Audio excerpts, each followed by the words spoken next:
আচ্ছা, তুমি কি জানো পৃথিবীর সবচেয়ে উঁচু বিল্ডিং কোথায়? সেটা কোথায় অবস্থিত?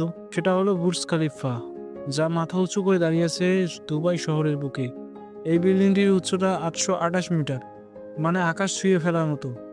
এটা শুধু একটা বিল্ডিং না, একটা প্রতীক আধুনিক প্রযুক্তি আর মানুষের স্বপ্ন পূরণের। 2004 সালে 6 জানুয়ারি শুরু হয় এর নির্মাণ কাজ, আর মাত্র 5 বছর পর 2009 সালের 1 অক্টোবর শেষ হয় পুরো কাজ। আনুষ্ঠানিক উদ্বোধন হয় 2010 সালের 4 জানুয়ারি। শুরুতে এর নাম ছিল বুর্জ দুবাই, কিন্তু পরে এর নাম বদলে রাখা হয় বুর্জ খলিফা।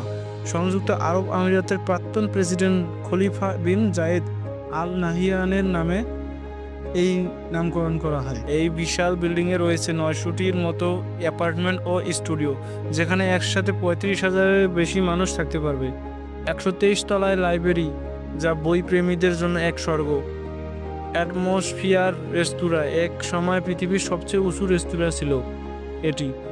148 তলায় অবজারভেশন ডেক, এখান থেকে দেখা যায় পুরো দুবাই শহর, এমনকি দূরের ইরানও।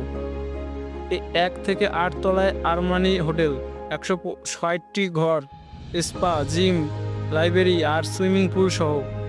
আর আছে শপিং মল, বাজার আর নিজস্ব দোকান, যাতে বাসিন্দাদের বাইরে যাওয়ার দরকার পড়ে না। তবে এখানে থাকা কিন্তু সবার জন্য সাধ্যের না। 4 থেকে 5 রুমের অ্যাপার্টমেন্টের দাম প্রায় 200 কোটি টাকা, আর একটা স্টুডিও অ্যাপার্টমেন্ট কিনতেই লাগবে প্রায় 4 কোটি 30 লাখ টাকা। এর উপর আছে